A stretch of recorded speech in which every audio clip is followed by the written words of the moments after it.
You know what they say, shadows ride faster than the bullets, and legends refuse to stay buried. Last we left our grim little yarn, a bounty hunter named Elijah was hot on the trail of a fugitive. But what he found instead was something far colder, a town gripped by fear, a name whispered of dread, and a chilling tale of a rider with no face, no mercy, and no head. Don't saddle up just yet, partner.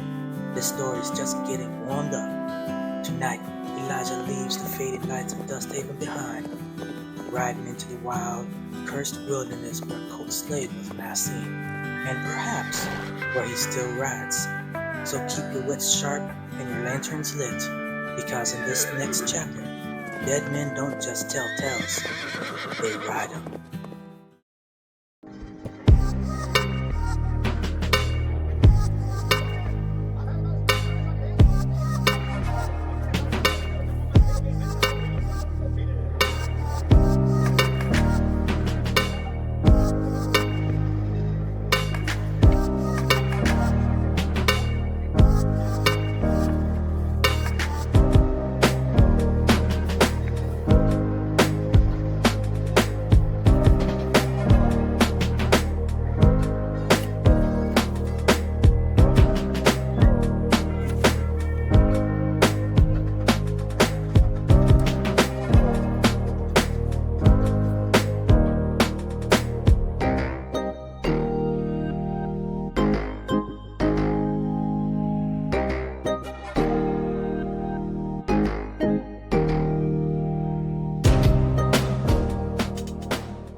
Elijah mounted Dust, rolling his shoulders to shake off the uneasy chill that still clung to his skin. Ghost stories and superstition.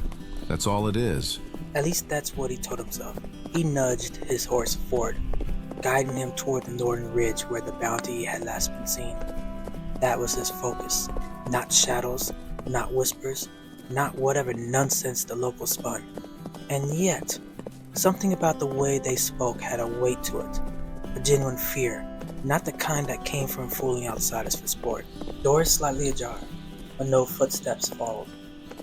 They were waiting to see if he'd stay, to see if he'll leave before nightfall.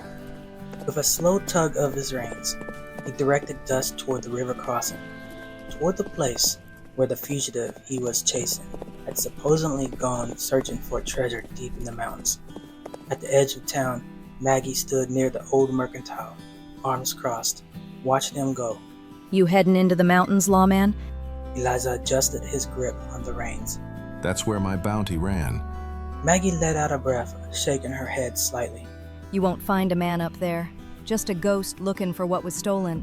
Elijah barely spared her a glance. I don't believe in ghosts. Maggie didn't answer, but she didn't look away either.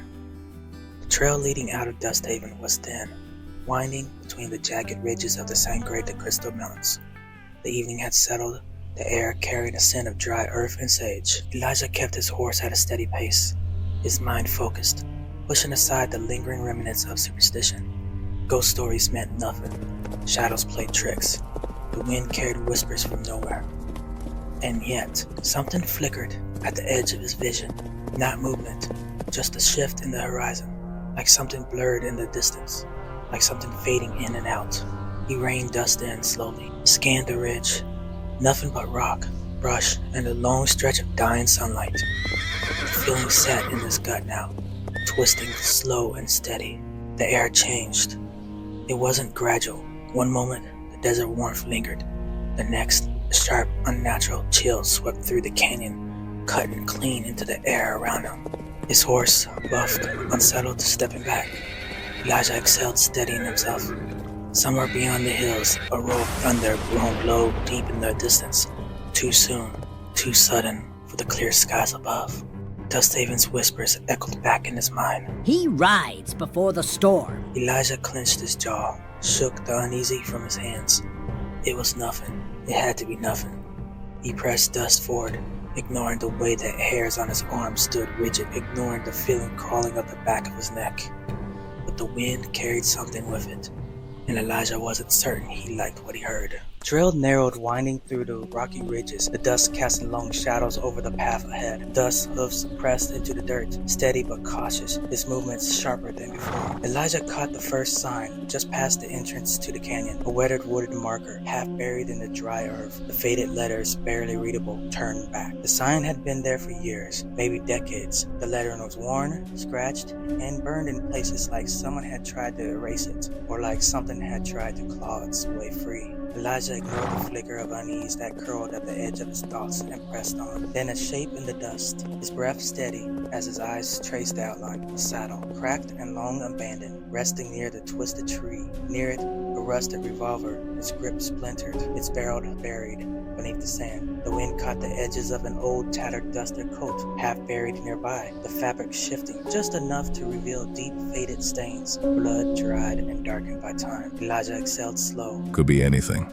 Could be anyone. His voice sounded louder in the quiet, too loud. And then dust stopped, not slowly, not hesitantly, abruptly. The horse tensed, ears back, muscles locked. Elijah gave a sharp nudge to the reins.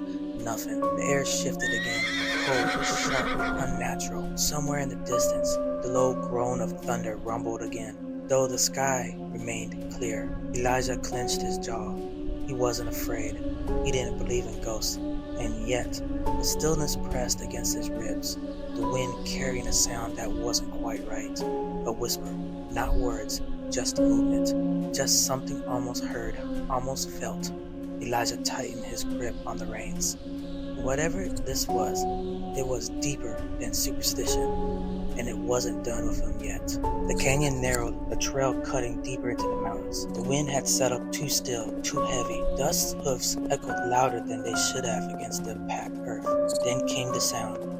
It wasn't the wind, it wasn't the shifting of the land, it was hoofs, but not his own. Elijah pulled Dust to a slow halt, his ears sharp, his grip firm on the reins. The sound was too ripped, too hollow, like it was coming from beneath the earth, from somewhere unseen. Not ahead, not behind, just there, moving. He scanned the ridges, his gaze cutting through the dimming light. Nothing. And yet, he exhaled, steadying himself, pressing Dust forward. Then the shift, not sound this time. Something moved near him, too close, too sudden. Brush to his left stirred, not like it was caught by the wind, but like it had been pushed aside, like something unseen had slipped past. Dust pulled against the reins, hooves shifting, pennies, nostrils flaring. Elijah knew that kind of reaction. It wasn't that of caution, it was fear. He swung his gaze toward the ridge. That's when he saw it. A shadow, barely visible against the dust, a shape that shouldn't be there, indistinct, almost flickering, like it was caught between existence and something else entirely. He focused, and in the next breath, it was gone. Elijah tightened his grip on the reins, exhaling slowly through his nose. He hadn't seen anything. Not really. Shadows played tricks. The wind stirs the brush, hoofbeats carrying across the land. He told himself all of it made sense. It had to. Pressing Dust forward kept his posture strong, his jaw set. But the tension lingered, could feel it beneath his skin, like something settling in his bones. And then, the instincts he couldn't, the faint ripple of goosebumps rising along his arms, tightening in his throat, a sharp awareness that hadn't been there before. Still, he rode on. The canyon stretched before him, fading light casting the ridges in deep rust-red shadows. Elijah forced his focus on his bounty, on the hunt, anything but the crawling unease that threatened the edge of his mind. Then, without warning, the wind shifted again. Not a gust, not a natural shift of movement. Something near him, subtle but undeniable, like the air itself had warped for a second. Something unseen had pressed through it. Elijah straight, he didn't flinch, he didn't stop, but his breath hitched just for a moment. And that's when he saw it. Far ahead, barely visible beyond the rocky pass, a shadow, indistinct, hovering at the edge of perception. He narrowed his eyes, focusing, waiting. It was there. And in the next breath, it wasn't. Gone. Vanished like it had never been. Elijah clenched his jaw, pushed his breath steady, forcing himself forward. But the doubt sat there now. It sat deep, and no amount of rationalization would shake it loose.